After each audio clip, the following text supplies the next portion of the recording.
Hello everyone, how are you? How you doing? Me, I'm great, and my name's Oliver G. This is a show about Paris and France. It's called The Eiffel Tower, and in this episode, you're going to hear Chapter 8 out of 9 chapters, so we're almost done, of my 2020 book, Paris on Air. This is about when I took a huge honeymoon around France with my wife, Lena. We drove my little scooter, the little red scooter that you've heard about in earlier chapters, and we took it around the entirety of France for a honeymoon that was pretty much unforgettable, in fact. And I dedicated the whole chapter of this book to it because that trip was, it really helped me understand France. A lot happened, we met a lot of interesting characters, and I think you're going to love it. So, another thing that I sort of should take this chance to address is this honeymoon season of the podcast, which was 3 years ago now. With it came the music that you hear on the podcast. So I often get emails, who's that singing at the end of the show? Here's the answer once and for all. It's Slim and the Beast, friends of the show. They were on the very first ever podcast episode, actually, and they wrote a song about this honeymoon season called Go For A Ride, and I'm going to play it in its entirety at the very, very end of this episode, so you can listen to it and feel like a little radio station when we do that. As I'm sure you guys know by now, if you want to buy a copy of this book, or if you want to buy the audiobook, which some of you have been doing, thank you very much, theeiffeltower.com/shop. And if you want to help me make this show better, become a Patreon member, because you'll unlock a world of extra content, including this week a scroll, which is about a 12-page document digging way deeper into this trip. Extra recommendations from me about things to see in France. Eddie's done a wonderful map, the anatomical heart, I'm looking at it now, of the trip that we did. And there's also a really touching tribute to Eleanor the crocodile, who's mentioned in this chapter and who very tragically died in recent weeks. I'll talk a little bit more about that at the end perhaps, but this episode can be dedicated to her. Patreon.com/The Eiffel Tower. It helps me make the show better. That's how I've managed to bring Eddie on to make the scrolls, and I'm ready to take it to the next level. So check it out. I'll be back at the end of the episode to read out some reviews, because you guys really got typing. There's a bunch of new reviews came in, and I'll start on one that was really lovely. It's about this audio experience. It's from Opto Reader in the United States, and they say, an audio experience unlike anything else. 5 stars. Do you want to know what it's like to zip around Paris on a classic red scooter? Or how about outrun a rainstorm in the south of France? If finding a hidden ancient walls around the city is more your thing, there's some of that too. From the hilarious and genius mind of a fantastic host, that can pull a Cyrano de Bergerac with his brother while searching for someone they met years ago, this podcast is a can't miss. You won't be disappointed. What a lovely review. Thank you, Opto Reader. That is really kind, and that helps, people who are looking at this podcast saying, what is an audio experience? I'll check the reviews. Now they know. Thanks for that. I'll read more at the end, and on a final note, I think you guys might find this interesting. This season, the honeymoon season, we released it as a season as we did it from the road. I was convinced at the time that it would be really popular, and that the show, I was convinced it would sort of be the catalyst that would take the Eiffel Tower to the next level, and it absolutely wasn't. If anything, it was the opposite. I put out more episodes than usual, and the stats went down on it, and I was really worried, actually, and I wondered why people had been so turned off. And I never really got the answer, but I expect it's because people are here for Paris, especially in those early days. And what was I doing? I was doing France. And that's pretty understandable. But what was more confusing to me was that at the end of it, when the trip was finished, and even when I wrote this book, one of the more common messages I get from people talking about it all is how much they enjoyed the honeymoon stuff and the trip around France. And the conclusion that I drew from it is that people maybe don't like reading about an adventure as it's ongoing. I think they prefer to hear about it when it's finished, which kind of makes sense. I guess we like to have a linear story in our lives, perhaps. Anyway, enjoy the episode. As I said, Paris on Air 2020 memoir by me. I hope you enjoy it. I'll be back at the end. Chapter 8. A mammoth honeymoon around France. 8.1 The Honeymoon. For our honeymoon, we spent 2 months driving around France on the little red scooter. We went from Paris to Paris in a huge loop, traveling 4,000 kilometers at a top speed of 45 kilometers an hour. That's about 2,500 miles at 30 miles an hour. It was one of the most challenging and rewarding things I've ever done. But it wasn't easy. The only easy bit was the planning. You see, I think traveling is more exciting when you don't know where you're going, and luckily for me, Lena agreed. We decided to go big in the plans and not to let logic or reality get in the way. Long before the wedding, we'd bought a map of France, pinned it to the wall, and circled all the places we'd heard about that we wanted to visit. That was the easiest part, and the towns and cities racked up quickly. Bordeaux and Marseille, obviously. Brittany, without a doubt. The Alps and Annecy would be amazing, and so would Provence and the Riviera. We'd heard great things about La Rochelle and the nearby island of Ile de Ré, and I was pretty curious about the Englishified villages in the southwest. Not to mention Carcassonne and its medieval history, or the famed boardwalks of Deauville to the north. We stood back and realized that we'd left circles and underlines all over the map, and that it would be nearly impossible to see them all. Due to the unusual hexagonal shape of France, the French even call their country l'Hexagone, it's a difficult country to explore geographically for a road trip. There's such diversity and it's so well spread out that you'd be hard-pressed to find the ultimate route. You can't just cross from one side to the other. That's no real achievement. Following the border would mean a mighty 2,913 kilometers. That's 1,810 miles. But then you'd miss a lot of highlights. Sure, you could always zigzag through the country, but then how can you possibly decide where to zig and where to zag? Especially if you start from Paris, which is inconveniently located rather far from the edges. When we looked hard enough at the map, I saw what was obvious. If we started in Paris and headed towards Brittany, then south towards Marseille, then back towards Paris along the eastern side of France, then the route clearly, undeniably, absolutely would make the shape of a heart. Like a frenzied painter working on his masterpiece, I connected the dots and showed Lena the heart shape and watched her raise one eyebrow. It doesn't really look like a heart, she said, squinting at the map on the wall. Maybe an anatomical heart, but not really a love heart. Oh, come on. I redrew the lines to make it even clearer. A tighter pinch at Marseille, a wider loop into Brittany, and a similarly wide loop on the way home. And if you stood back far enough and squinted hard, the dots undeniably formed the shape of a love heart. Lena burst out laughing, but she agreed to the idea. Although it was a gimmick, the heart gave us a goal, a plan to stick to, and it actually made it easier to decide where we'd go. We estimated that we'd spend between 6 weeks and 3 months on the road, letting the onset of winter and colder weather dictate the end of the trip. The scooter, after all, was much better suited to riding in the summer sun. The very idea of an adventure with no real endpoint was so freeing and exciting. Even more so considering we wouldn't have a home to come back to, as our landlady in the 11th arrondissement had decided that she would sell her apartment. The timing was awful, on the one hand, but instead of complaining about it, we decided to see it as a positive sign. An even broader horizon had just opened up, and it seemed like the perfect adventure to launch us into married life. In the excitement of the trip, I mentioned our heart-shaped travel plans in a podcast episode, and the next day, a game-changing email dropped into my inbox from a listener in Brisbane, Australia. Hey Oliver, I've been listening to your podcasts over the last couple of seasons. Congratulations on your engagement. The idea of your round France journey sounds fantastic, although it sounds a bit more like a slow amble on your 50km/h max scooter. It will be great to highlight some of La France Profonde. We have a little house in a small village in the Charente. It's a lovely area, and you may even be passing through on your journey south. If you're nearby and are so inclined, feel free to visit the village of Verteuil-sur-Charente for a couple of days. And stay at our place, gratuit, a little wedding gift from one Aussie to another.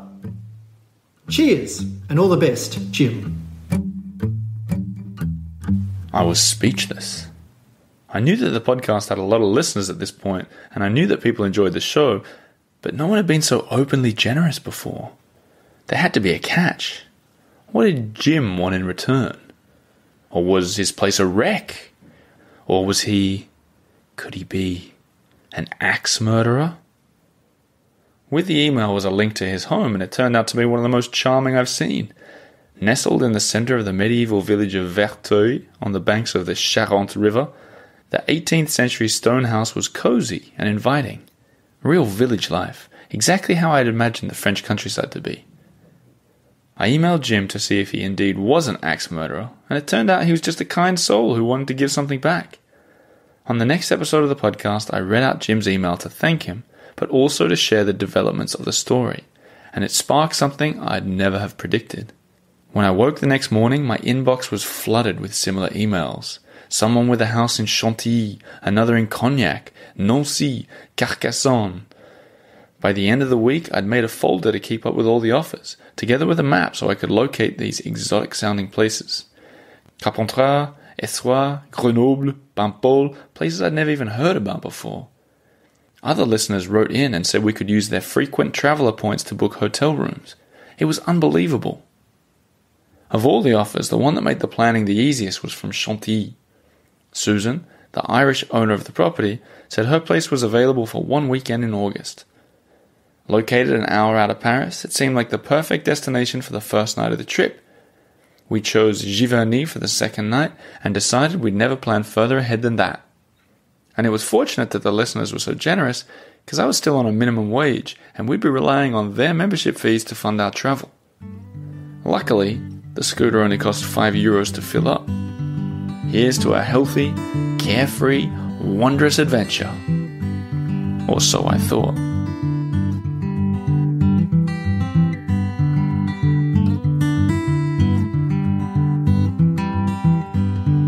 8.2 The Disease. On an unusually cold and overcast day in mid-August, we packed our luggage onto the back of the little red scooter and headed north out of Paris. It was a 45-kilometer trip to Chantilly, where we'd spend the first night of our honeymoon. As we drove out of Paris and through the suburbs, we learned a lot about our limitations almost immediately. The first being that it was pretty hard to figure out which roads we were allowed to drive on. We knew that we couldn't legally take the auto routes, the kind of highways where cars could get to Chantilly in mere minutes. We had to take the back roads, but we didn't know how to find the back roads. At first, we experimented with setting the GPS for a bicycle, which worked well. That is, until it would inevitably lead us to a children's park or a little alleyway, neither of which the scooter could cross. A few times on that first day, we ended up being on big highways where the speed was up to 100 kilometers an hour, and it scared us both. Remember, our scooter could only go 45 kilometers an hour, and having trucks whoosh past us was horrifying. Every time we ended up on a major road, we took the first available turnoff and headed for the safety of the back streets. The drive took several hours and left me feeling surprisingly tired. Suspiciously tired, even, but I didn't think too much of it. Susan, our lovely hostess, had organized a cottage for us in the charming town. She walked us over to the Chantilly Chateau, which had its own taste of fame as a James Bond movie setting. We even got exclusive access to the royal stables for a video, but all the while I had a niggling feeling in the back of my mind. Why am I so tired? We only stayed one night and moved on towards Giverny, a drive that was more than twice as long as that from the previous day. And, as the morning progressed, I couldn't shake the concern about my fatigue. It was worrying me at this point, not least because I started to feel deeply sore over my whole body.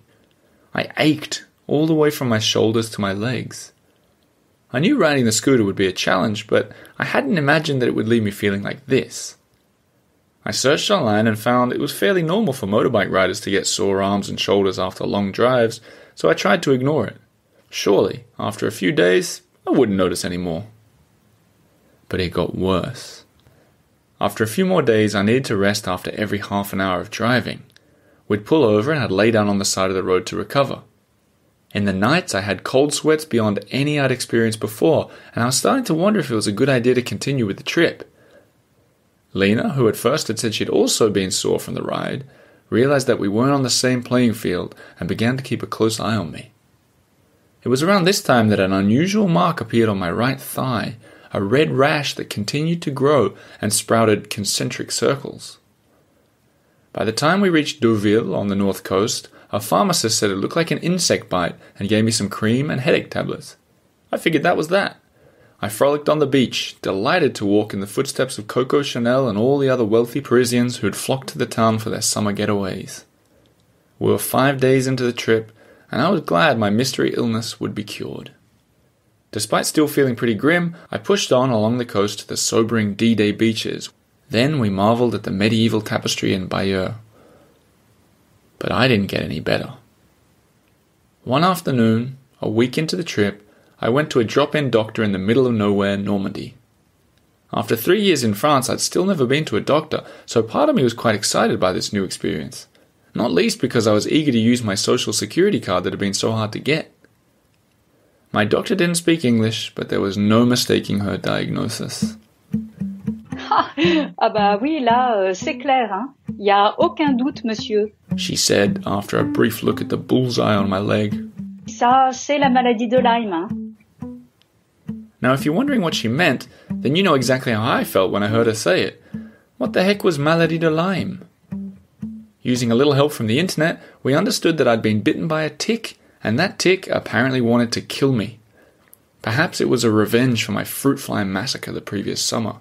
While I may not have noticed the tick bite at the time, it had left me with an unusual illness known as Lyme disease. The main symptoms, the doctor said, included intense fatigue, which can last up to 6 months, fever, headaches, and joint pain. Well, that sure explained why I'd been feeling so rough. We also learned that if untreated, Lyme disease can lead to infections of the brain and heart, memory loss, and severe joint problems. Extreme cases can be even worse. The doctor put me on amoxicillin and told me to get some rest. We drove less each day, took it easy on the exploring front, and avoided particularly tick-infested areas for safe measure. And it seemed as if the drugs were doing the trick. Indeed, I enjoyed another lovely week of the honeymoon while my symptoms seemed to disappear. We explored the northern coastline of Brittany and fell in love with it once again. We revisited Fabian for a lesson in making the local specialty of galette pancakes. We wandered the sands at the mythical abbey island of Mont Saint-Michel, getting lost in its medieval streets. The nearby town of Saint-Malo triggered my interest in fortified towns, an interest that would almost overwhelm me by the time we got to Carcassonne.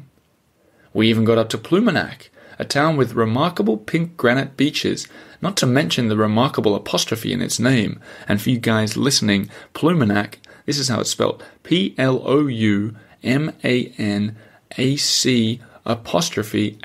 Weird, huh? We were now 2 weeks into the honeymoon and decided if we were going to go around the whole country, it was time to escape the northwest and head south for the first time. We wanted to chase the sun and find the lavender, the vineyards, and the open road. Yes, life was good again. It was the honeymoon we were hoping for. We rode in t-shirts and shorts with the summer sun beating down on us as we headed for the west coast. We were in love, newly married, and were on the open road. And we didn't have a care in the world. It was around this point, while driving down a road in rural Brittany, that the sun was so strong that it made the back of my neck tingle. Funny how the sun can make you itch, I remember thinking. Lena interrupted my thoughts to say she had noticed a strange rash on my neck that wasn't there just minutes before. I looked down and saw that the rash had spread to my arms too. This Lyme disease wasn't finished with me, it seemed.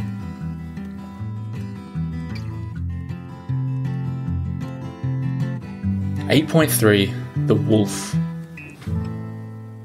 They say there are no wild wolves in Brittany, but they're wrong. I saw one. It tried to bite our scooter as we arrived in the village of Guermeur. We'd found a cottage in the woods where I could relax and recuperate for a few days from the Lyme disease. I was loaded up on antibiotics from the village doctor in Normandy, 11 boxes of pills in total, but this rash was worrying me. By now my chest, back and legs were covered in spots, and we headed once again for a local pharmacy. We scooted some 10 kilometers out of Guermeur and into La Source, population 2,000. The pharmacist took one look at me and said I had to go immediately to a doctor. She was looking worriedly at my throat. My throat? I looked in the mirror to see the rash was spreading quickly, now covering my entire body, even my palms. The local GP was just down the road, and the receptionist told me a doctor was available. Unbelievable, not even a second's wait. Imagine that in Paris. The doctor, a young man from the area, asked me questions while inspecting my body. His interrogation gradually drifted further off topic until I realized he was perhaps more interested in something besides my illness. And how is your throat? Bad. And does it hurt if I press this? No. And are you sweating at night? Yes. A lot? Yes. And how long have you been traveling for? 2 weeks. And how long will you continue? Maybe 2 months. And where will you go next? Van. I began to realize that these geography questions weren't about nearby doctors or tick-infested national parks. No, he was after something else. What about after Van? Do you plan to stay in villages or in cities? Have you heard of the Gulf of Morbihan? The questions glided smoothly from health to holiday. By the end of the visit, I had tips for the entire western coast of France. Almost as an afterthought, the doc told me I'd had an allergic reaction to amoxicillin, hence the rash. We headed onwards to the chemist at Pontivy to get my new drugs. Try and avoid the sun. The pharmacist said, handing me my new pills, doxycycline. Any exposure to sunlight will cause severe sunburn. When I told her we were driving a scooter around the country all day and every day, she handed me the strongest sun cream she had and told me to use it liberally and wished us luck. We visited the tourist office in the town, which is inside a peniche moored to the canal side. The woman at the desk said it was the only tourist office in France on a boat. She directed us to the main sites of the town, including a 15th century chateau built in the style of King Philippe Auguste, who was behind the city walls of Paris that had grown so dear to me. Now, armed with a good grounding in Pontivy, we dined on croque-monsieurs, completed the suggesting walking tour, then headed back to Guermeur, where the wolf was waiting for us. I say wolf, and it definitely looked like a wolf, but I suppose it was a Breton husky on steroids. Whatever it was waiting by a farmer near the entrance to the village, and as we pulled in and drove by, it gave chase. The farmer screamed at the hound, something that sounded like, "Didier!" Now, Didier is a pretty pathetic sounding name for a wolfhound, but I wasn't thinking about that at the time. I was focused on two things, the beast tearing after us and the road ahead. The dog was snarling as it got closer. I accelerated as we passed an abandoned church. Lena was yelling as we flew through the cornfields. But I couldn't go too fast. The roads were too small. The wolf gained on us, then drew level. He looked at me, my bare left leg, now spotty from the spreading rash, no doubt a tempting treat for a hungry predator. I skidded around yet another corner, where just 24 hours earlier we'd picked blackberries and eaten them on the go. The dog pulled back and started biting near Lena's ankles. From pure instinct, I navigated through the country roads. I tried to put some distance between us and the monster, which I could now see had switched from the right side of our scooter, eyeing up my other leg this time. In the side mirror, I saw its bloodshot eyes, which were looking into mine. I'm not ashamed to say I was scared. What if the wolf leapt at us? What would I do? The farmers and his screams were now far behind us on the other side of Guermeur. It was just us and Didier. I heard what sounded like the wolf biting the back of the scooter, and it may well have been that, or it may have been a rock hitting the bike or a screw flying loose as we tackled the uneven terrain. And just as it was all getting too much, just as I was thinking I'd spend my last moments in the jaws of a Breton wolf, the creature stopped dead in its tracks and turned away, trotting back to its owner. Miraculously, I'd steered us back to our own cottage, which was on a road called Dead End Swamp, or in French, Impasse des Marais. We pulled into the driveway and didn't hang around to inspect the bike for tooth marks or blood. Instead, we went inside, shut the door, locked it for good measure, and caught our breath. Then we relaxed, just as the doctor had ordered. That night we skipped the sunset walk through the cornfields and stayed inside, watching the sky from the window of our little cottage. And fancy that, shining stronger than the stars was a perfectly formed full moon.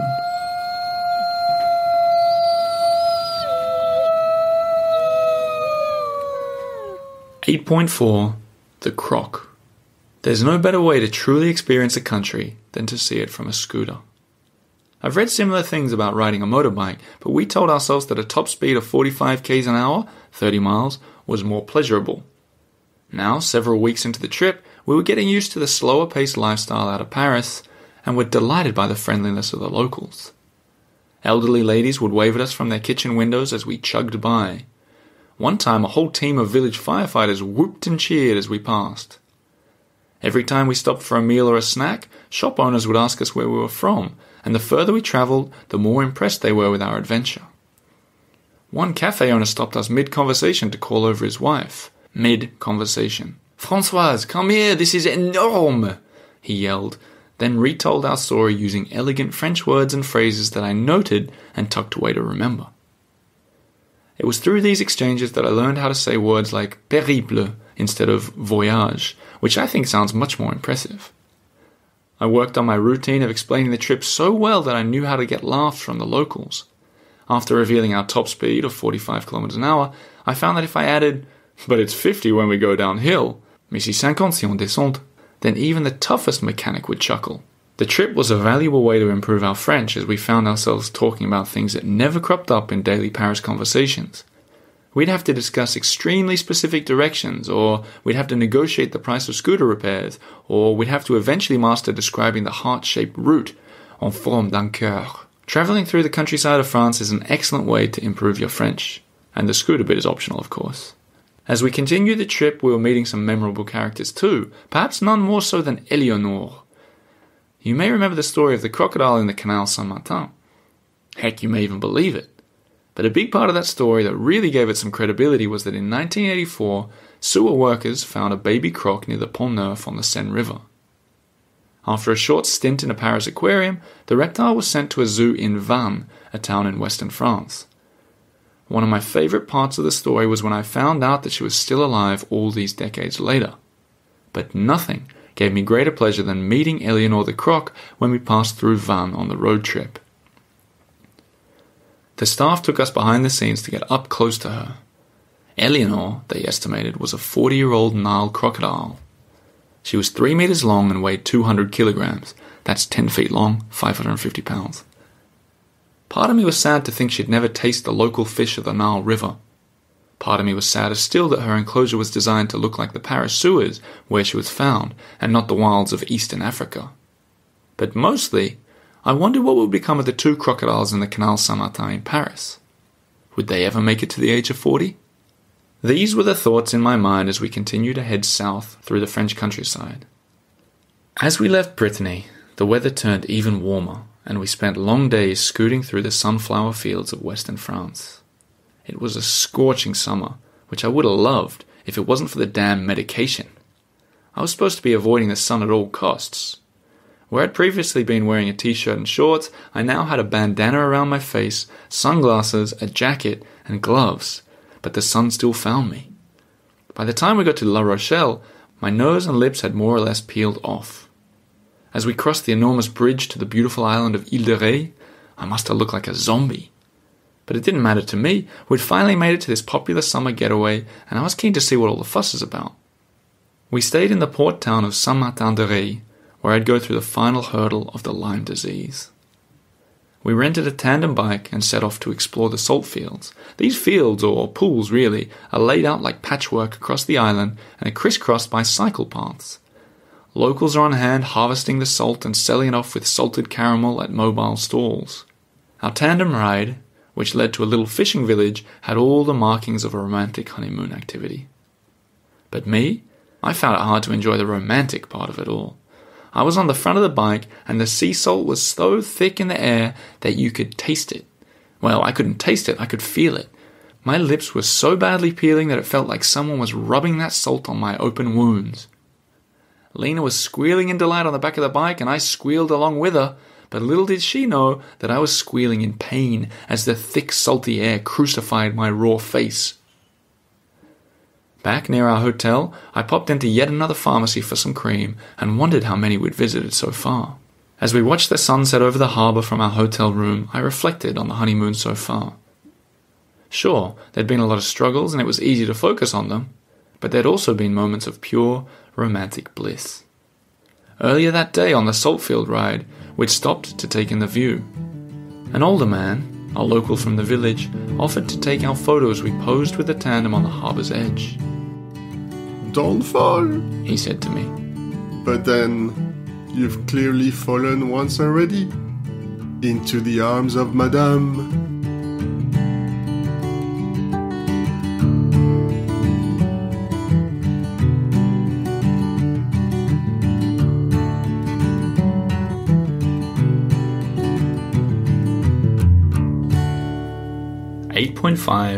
The Breakdown. I heard the helicopter before I saw it. The blades were pounding away dangerously close to the scooter. I scoured the sky above the sunflower fields, but saw nothing. The noise continued as I slowed down, making it immediately and painfully obvious that the thwacking noise wasn't a helicopter at all. It was the front wheel of the scooter. We were in trouble. I pulled over to a nearby dirt road and parked across the middle of it to investigate. We were in the deep countryside of western France and far from phone or internet reception. I laid on my back and inspected the damage. There were 2 loose screws on the front brake pad. It was an easy fix. All I needed was a specific Allen key, the exact kind of which I didn't have.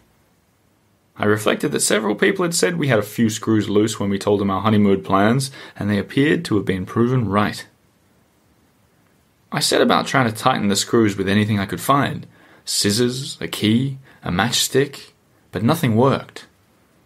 Just when all hope seemed lost, Lady Luck decided that she had other plans for us. Seemingly out of nowhere, a truck pulled up beside us. 2 tanned and wrinkled farmers stepped out and gazed at us with amused smiles. One of them asked, in a sentence that literally translates to, "Do you have a worry?" Vous avez un souci? Boy, did we have a worry, we explained. We pointed to the wheel and tried to find the French words for brake pad, Allen key, and screw, none of which I knew at the time, and actually none of which I know now. We saw you on your scooter as we drove past, and thought it seemed a bit bizarre, so we turned back to check up on you, said one, introducing himself as Fabrice. That's our farm up the road. Can you make it up there with the scooter? We can take a look, perhaps? We wheeled the scooter along the road to their barn, and Farmer Fabrice was waiting for us with a perfectly fitting Allen key. He tightened the screws in mere seconds. You're the first Australian I met. Farmer Patrick, his colleague, said to me. And you're the first Swede, he told Lena. As with all the other country folk we'd met, the farmers admitted that they had no time for Paris, and they hadn't been there since they were children. Too many people, too fast, too much stress. Why'd you want to live in Paris when you could live in the countryside? They wondered. Farmer Fabrice stood up, dusted off his hands, and said the job was done. And I have something for you. A little gift for the road, he said, jumping on his push-bike and disappearing over the hill. We were left with the other farmer, talking about our journey, Paris, and why my lips had peeled off. Farmer Fabrice returned with a glint in his eyes, concealing my apparent gift in his clenched fist. "Tenez," he said. "Take it." I took the object, small, metallic, rigid, and I looked down to see the most valuable gift I've ever received, Farmer Fabrice's backup Allen key. It may come in handy along the way, he said with a wink. We thanked the farmers, noting how lucky we were that we had broken down so close to their farm. Lucky? Why, yes, of course. You know where we are, no? Patrick said. You're in the village of Saint Felix. He was the patron saint of good luck. The sun was getting low in the sky, and the farmers advised us to hit the road again if we were to make it to Verteuil before dark. We mounted the red beast, fastened our helmets, and prepared to take off. Farmer Fabrice had a parting message. I have one word for you, merde. Which is French for the word shit. Don't ask me why, but in France, when we want to truly wish someone good luck, we just say merde. So, merde. Now, get back on the road and don't lose that key. With that, we pulled out of the farm and onto the road again, the scooter purring like a happy kitten. We had endless cornfields ahead of us, and there wasn't a helicopter in sight.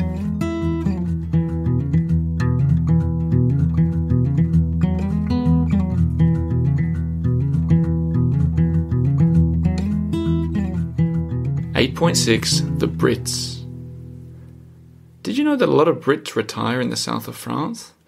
Many of them feel like they may be too old to get 100% into the integrating side of things and end up creating little English communities. As I understand it, a couple typically buys a place in a quaint little village, then lets their British friends use it as a holiday house when they're away. Those British friends become equally charmed by the lifestyle, then end up buying their own plot of land somewhere in the village too. Eventually, another Brit sees an opportunity and buys the local pub, or opens one, and sometimes even gives it an English name. Tourists from the UK will end up hearing talk of these little havens where the bartender speaks English and they pass through on a vacation, and sometimes end up staying for life. Now, I think it's wonderful what they're doing. Often they bring some much-needed money, and I've read reports of local communities crediting these Brits for the survival of their villages. But I'd never experienced this British phenomenon until we got to a place called Verteuil-sur-Charente, somewhere roughly east of La Rochelle. It was 150 kilometers inland, and it put an unsightly dent in the side of our lovely heart-shaped journey, but the village sounded just too enticing to miss. It was here that Jim, the Australian podcast listener, had his home, and it was here we'd stay for a week. I'd always been curious about village life and had long wanted to experience it for more than just a day or two, and this would be our chance. Over the course of the week, we got to know everyone in the village. It turned out that Jim was something of a local celebrity, or at least that's how it seemed. Whenever we talked to a shopkeeper or cafe owner, they'd inevitably ask us where we were staying, and when we said Jim's place, they'd beam and ask us how he was doing. We'd say that we'd never met him, and they were bamboozled by the story of his wedding gift. Then we'd get to talking about the podcast and the honeymoon, and by the end of the conversation we'd feel like we'd made another friend in the village. A British couple on the far side of town looked after Jim's home when he was away, and they'd greeted us with a bottle of wine. A few days later, they invited us to dinner at their house, where it felt like the whole Anglophone community had gathered. Over the coming days, we'd bump into them all at the local hangouts, and they'd introduce us to new people. The slower pace of life, the trust between the locals, it was all too good to be true, and such a far cry from the big city life we were used to in Paris. At one point, I got a haircut at the local barber, and when it came time to pay, I realized he didn't accept card payments. I had no cash, but I said I could go and find an ATM. There's no cash in the village. Pay me when you can. No rush, he said. By the end of the week, we'd become locals. On our last night, one of the Brits in the village was having a blowout party for his 70th birthday, and we'd been invited. It was surreal. We knew everyone, or at least that was how it seemed. There at the bar were Kev and his wife, our dinner hosts. Out in the beer garden was the Scottish couple. A British plumber we'd met at the local cafe offered us a glass of wine. And look, my hairdresser was talking to our favourite waitress at a table in the distance. It was all such fun, but it started to remind me of a movie ending where all the characters meet up in a dream after the main characters die. By the end of the night, just about all of the villagers had invited us back to Verteuil to stay with them at some point in the future, and we said we'd come. As we packed up and hit the road again the next morning, I thought about how a week in a French village would suffice at this point in my life. Give me another 30 years, however, and I might just come back for good.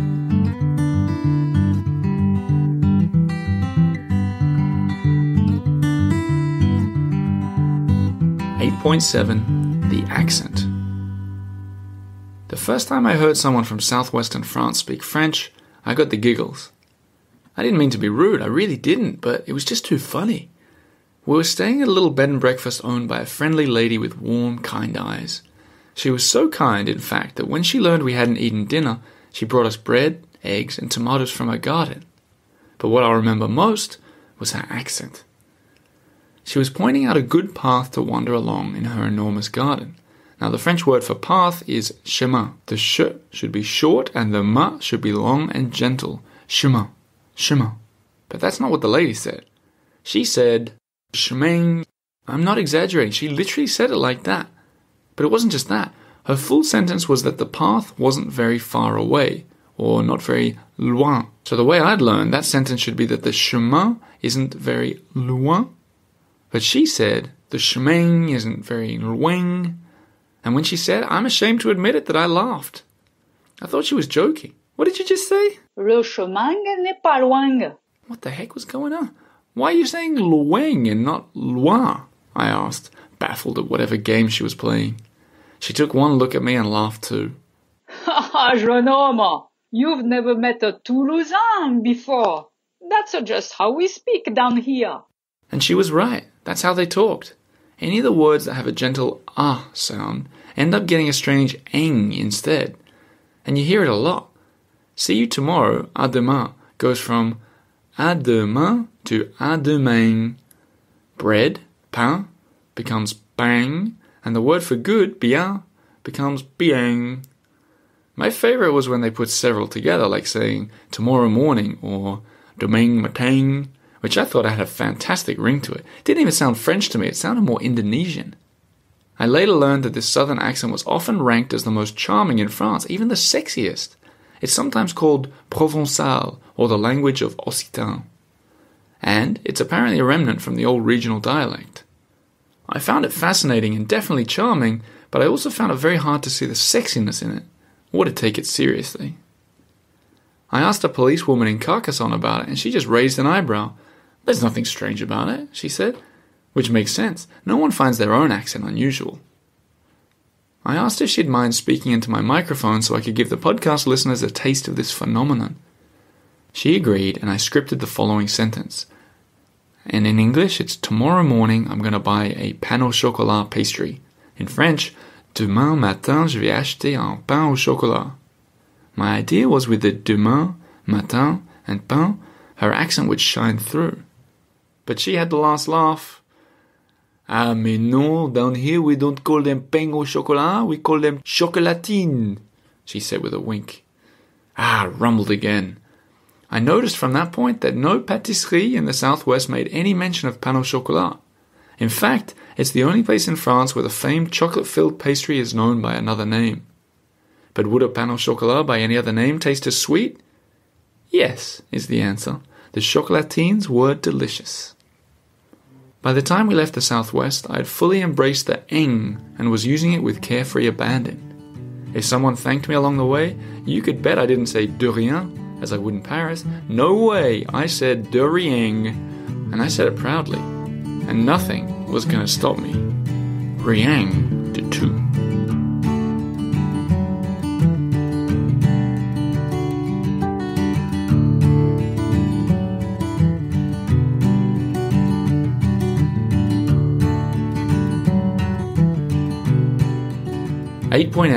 The Alps. We spent a few more breezy weeks driving through the south of France, which was every bit as wonderful as it probably sounds. We explored the small villages of Provence, the seaside towns of the Mediterranean, and the student cities like Bordeaux, Montpellier, and Toulouse. I learned that Carcassonne was the pearl of France for anyone with even a remote interest in history. All the while we were booking our accommodation one day ahead, sometimes even on the same day. It was a mix of Airbnb, hotel websites, and simply showing up at places and asking if there are any rooms available. And of course, we took up the occasional offers from lovely listeners who welcomed us into their homes. We even stayed in an old castle in Cognac and splashed out on my birthday at a fancy hotel with a Michelin-star restaurant downstairs. But for the most part, it was budget traveling. I was filming live videos along the way for the podcast members, and without them, we'd have had no income to continue the trip. I'd filmed live streams from the ramparts of Carcassonne and Saint-Malo, while making galettes in Brittany, from a vintage car show in Angoulême, along the D-Day beaches of Normandy, and through the heart of Bordeaux.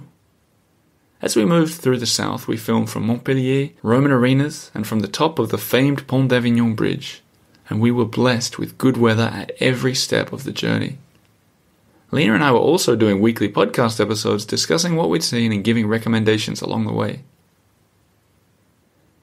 By the time we reached the northern part of Provence, we realized the warm weather wouldn't last.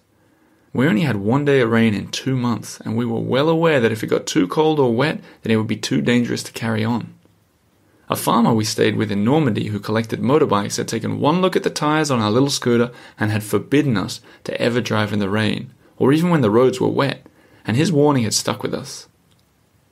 We set our sights on Annecy, a mythically idyllic alpine town just beyond Grenoble, where we planned to have one last hurrah before tackling what would be the biggest challenge of the journey, crossing the mountains. Annecy, or Annecy as the French people say, lived up to the hype. It's the most beautiful town in France, and I'll tell anyone who'll listen that you shouldn't leave France without visiting it. We were there in October, yet the skies were blue, the sun was out, and it was warm enough to take a dip in the transparent waters of Lake Annecy, which I did. It feels like you could point a camera at any angle and strike gold with that town. With its clear-watered canals, its alpine backdrop, and the fairy tale charm of its old town, it took us just 5 minutes to realize it was worth staying an extra night. But that may have also been because we knew that the next day would be the hardest, both physically and mentally. We were in the most mountainous part of France and couldn't get out without going up and over. When it came time to leave Annecy, we filled the fuel tank for just €5 as usual, but also filled up an empty plastic juice bottle with some extra gas just in case we got stranded. We scrutinized the maps much more strategically than ever before, trying to find the roads with the least traffic, but crucially, the ones that had the gentlest inclines. The Red Beast had made it over 3,000 kilometers so far, and we didn't want to push it any more. Worse, we didn't want it to die halfway up the mountain. The phone reception was terrible out there, and we couldn't take too many chances. It had also gotten cold. We'd been on the road for 55 days. The summer had ended, we were in October, and autumn had grabbed the countryside by both shoulders and given it a good shaking. The temperatures had dropped considerably. Gone were the days of the t-shirts and the shorts. We rode with jackets, several layers of sweaters and scarves. And in tackling the mountains, we'd made up our minds about one thing. If we didn't make it, we'd leave the scooter to rust on the side of the road as a warning to other scooterists foolish enough to take the same trip. Like Green Boots, the mountaineer who died on Mount Everest and whose body has marked the way for countless other climbers, Little Red could maybe be useful for years to come. The journey was intense. The scooter struggled. When the mountains got to their steepest, our top speed was around 10 kilometers an hour. That's 6 miles an hour. We sometimes drove in zigzags so the engine wouldn't stop. But while the ride was excruciatingly slow, it meant we could appreciate the stunning autumnal views. The wooded slopes blazed red and orange, the golden pastures stretched out below steep roadside cliffs. We stopped to drink from alpine streams. But my favorite was the peregrine falcons that soared majestically above us and kept us company through the deserted Jura Massif. Well, I like to think they were keeping us company. They were probably hoping for an engine failure and the rare chance to feast on Australian and Swedish meat. In the afternoon, we reached the summit right as the scooter sounded like it was about to breathe its last. We did it. We parked the bike on the side of the road, took off our helmets, and hugged one another. Even though we'd been sitting all day, we were hit by such incredible fatigue, which had probably been accumulating over the past 8 weeks. The downhill ride that followed was the sweetest of the entire trip. We reached the town of Lons-le-Saunier on the other side of the mountains, and the hotelier couldn't believe what we'd done. He kept repeating the details as we told him. You started in Paris? Via Brittany? You crossed the mountains? For a honeymoon? He upgraded our room to the biggest he had and sent up congratulatory drinks. Lena and I, exhausted, unfolded our map of France on the bed and studied it once more. The plan had been to make a sweeping arc back towards Paris via the northeast of France, thereby exploring a new part of the country and tidily completing the other arc of the love heart shape. But as the sun set out the window and we sat on the edge of the bed, we decided that enough was enough, and we instead planned a direct route back to Paris. The heart was a gimmick, and even though we'd based so many of our decisions on that silly heart-shaped route, completing it didn't seem important anymore. In some ways, that day felt like the last of the journey, even though we'd continue for another week. We had driven 130 kilometers that day, which might not sound like much to you if you're used to traveling by car or motorbike, but for us, it was a stupendous achievement. Tough driving conditions, perilous and unfenced ledges and speeds as slow as 10 kilometers, it was no wonder the hotelier was amazed. As for me, I was done, absolutely wrecked, and so was Lena. We plotted the route back to Paris with a rough idea of where we'd stay each night. While the carefree adventure was now pretty much over, we planned for a few memorable sights on the way home, like some ancient caves in the pilgrim site of Vézelay. But make no mistake, we were done. We'd conquered the mountains. The Red Beast was now the Alp Slayer. And we slept very well.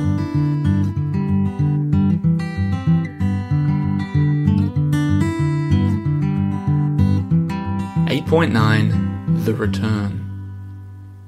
I knew we were officially back in Paris when I saw the other scooters. For 2 months, we were the only scooter on the road. Cars would beep their horns as they passed us, waving in delight to see us in the remote French countryside. Other motorists would chat to us at gas stations. But the novelty was gone as we approached the capital from the south. It was strange to see how the city became so much denser from such a long way out. Cornfields turned into houses, houses turned into buildings, roads turned into highways, traffic lights popped up more and more frequently. And there was traffic. Heavy traffic. And just like that, we no longer felt unique. We were back to being one of the pack. 2 people in the glorious heap of 1,000,000. Sure, we had a story, but everybody did. This is Paris after all. We took a few victory laps around the Arc de Triomphe and then headed to a friend's place to crash, and to crash hard. The friend was out of town for the week, and we didn't have anywhere else to go, after all, since our apartment had been sold off while we were away. Meanwhile, the hotel prices in Paris were a rude awakening after 2 months in the countryside.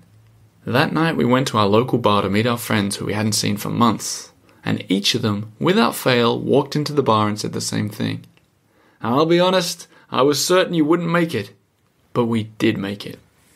4,000 kilometers, countless terrible hotel rooms, 2 months, 1 honeymoon.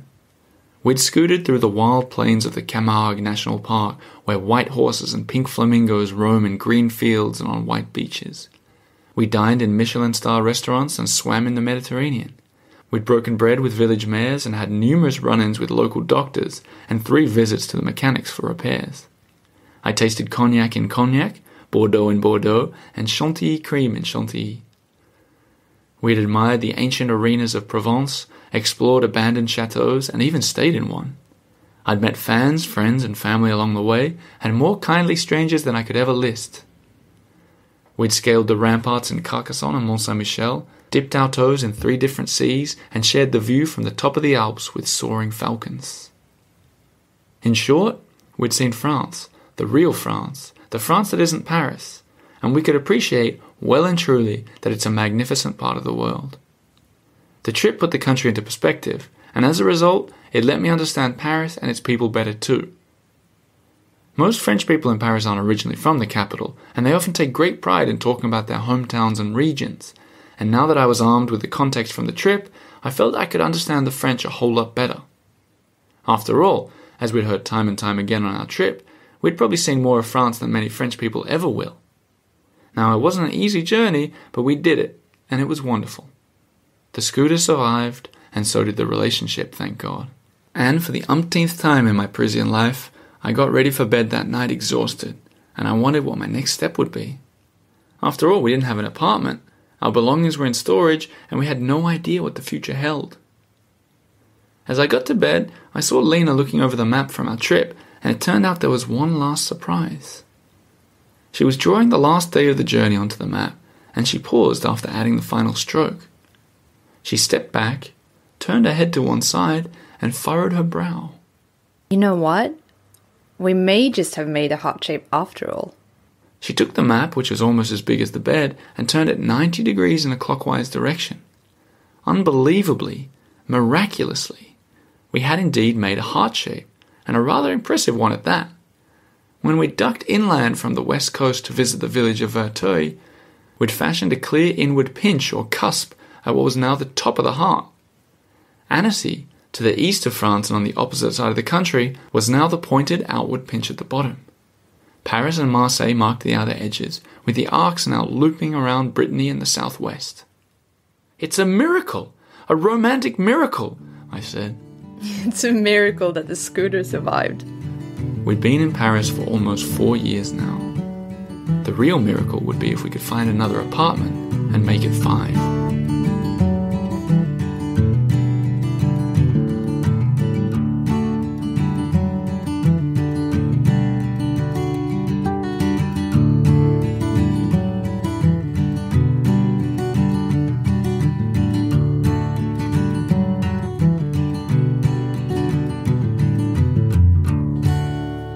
That was the whole honeymoon chapter, Lena. Brings back memories. It was nice to have you at the end. Yeah. You didn't get many lines in it, though. No. Yeah. What's up with that? I don't know, but I thought... that was quite a vital part, I know. You were behind me on the scooter the whole time. True, So you never saw me. I didn't know if you were You didn't there. see me for 2 months. I think I'd like to interview you a little bit or reminisce with you about the honeymoon. Sure. Firstly, it's crazy that it was 2 years ago. Yeah, that went quickly. Yeah. Really quickly. But when you think back on it, are there any things that stick out in your memory? I mean, it's just the whole experience was so fantastic. It was so different to anything else I ever done. And to see the country change like that. Yeah, that was cool. To smell the country change, if that makes sense. It doesn't really make sense. What sort of smell? Well, you just have you smell the sea down in the south, and then when you come up towards the Alps, it's like, the alpine fresh air, and you go through the cities, the villages, the dusty roads, the lavender fields, it's just a lot of smells going on, and you get manure for the fields. Yeah, that sort of thing. It's very real, very potent. I think because I just reading that bit now, and so that we were a good 2 months on the road. I think something that, we're very regularly reminded in normal life of things we did on that honeymoon. Really regularly. Especially when we're on the scooter. So the other day, a bug hit my face really hard, and it flashed back. I didn't write it in the book, but when we were doing that trip, we got hit by bugs so hard. I totally forgot. In the face. It was so... Yeah, and sometimes on our legs and arms and everything.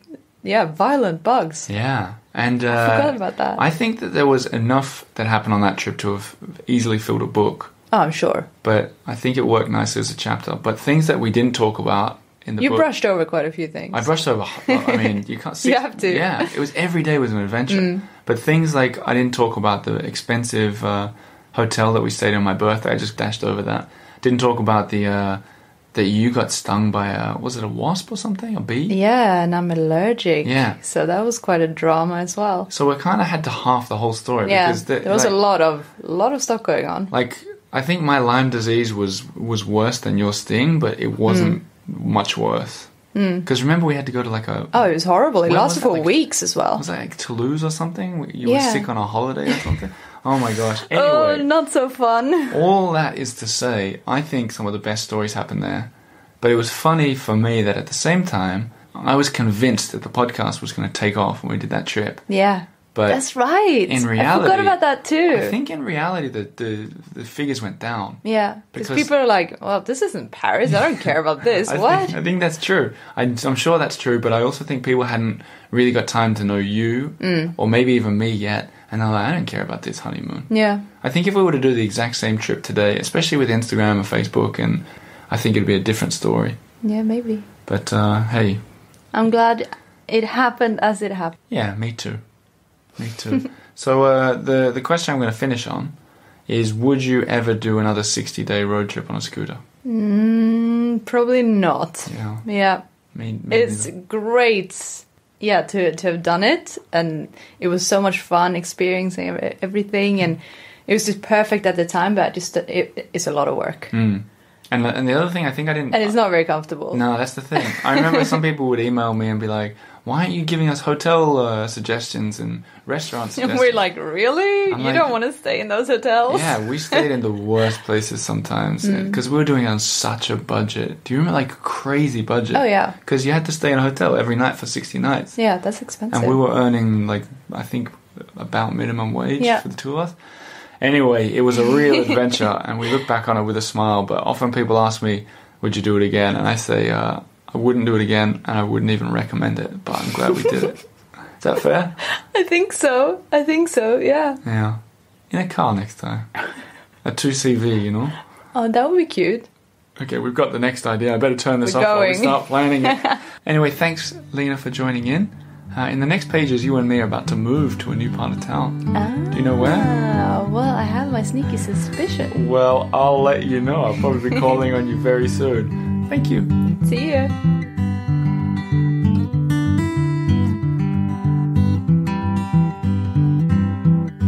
Well, there you have it. I realize I did a longer intro, so I'm not going to babble on here, but I hope you enjoyed that chapter. The honeymoon season. Go and look at all the pictures if you're a Patreon member, patreon.com/The Earful Tower. But before we play Go For a Ride by Slim and the Beast in its entirety, I said I'd read some reviews, and by golly, I'm going to do it. Sheila Loves to Travel in America wrote that this is the best podcast for travelers. I discovered this podcast this year while in lockdown when I could only dream about traveling. But every week, Oliver takes me to the City of Lights where he explores Paris and occasionally other places in France. That's true. Most recently, he's been sharing his memoir, and I'm loving every minute of it. He's lighthearted, funny, and completely delightful. I highly recommend listening, and I'm telling all of my friends too. Whoa, Sheila! That's what I like to hear. Tell your friends about this show and help me grow it. And thanks for all those compliments. Glad to have you on board. Weird that the lockdown could bring some happiness to people too. Which is something that this next reviewer says. It's Anita Travel in Australia. And she says, this is my absolutely favorite podcast. She says, I wasn't into podcasts until 2020, so I consider this a benefit of COVID. There you go. The Eiffel Tower is my absolute favorite. Oliver and his team deliver. There you go, Eddie. That's you too. Oliver and his team deliver wonderful entertainment every week. It's fun, full of interesting and quirky information. Even if I can't physically be in Paris, Oliver transports me there. I read Kylie the Crocodile to my grandchildren, and I can't wait to return to Paris and go for a ride around France. Lovely, Lena. I love your paintings too. Congratulations to you both on the birth of Otis. Wow. Thanks, Anita. That's really lovely that you wrote all that, and I can tell that you are a close listener. And she refers to go for a ride there too. Slips it in. Very good. Very good. Thank you, Anita. Lastly, I'll leave you with the thought that next week is the last chapter of this book. Hope you've enjoyed it. It's been really nice for me to be able to take some time off, so thank you to everybody. Keep telling your friends, and I'll be back with regular scheduling soon. But where are we now? Well, let me tell you this. I don't even know where we are. I just want to look at the stars and go for a ride. Ride. Take it away, boys.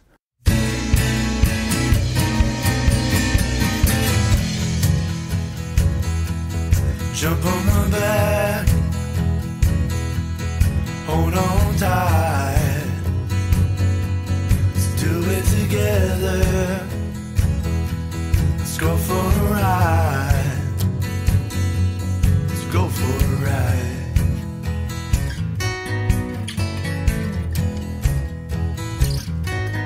There's a new chapter,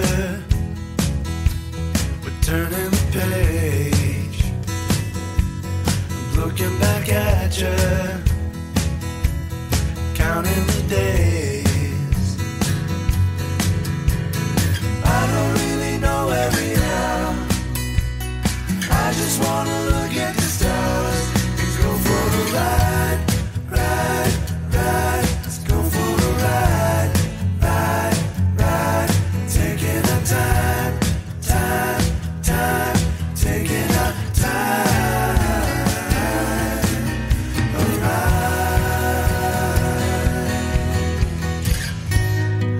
To the bayou, stopped in New Orleans, into California. We painted sunsets with colors so bright.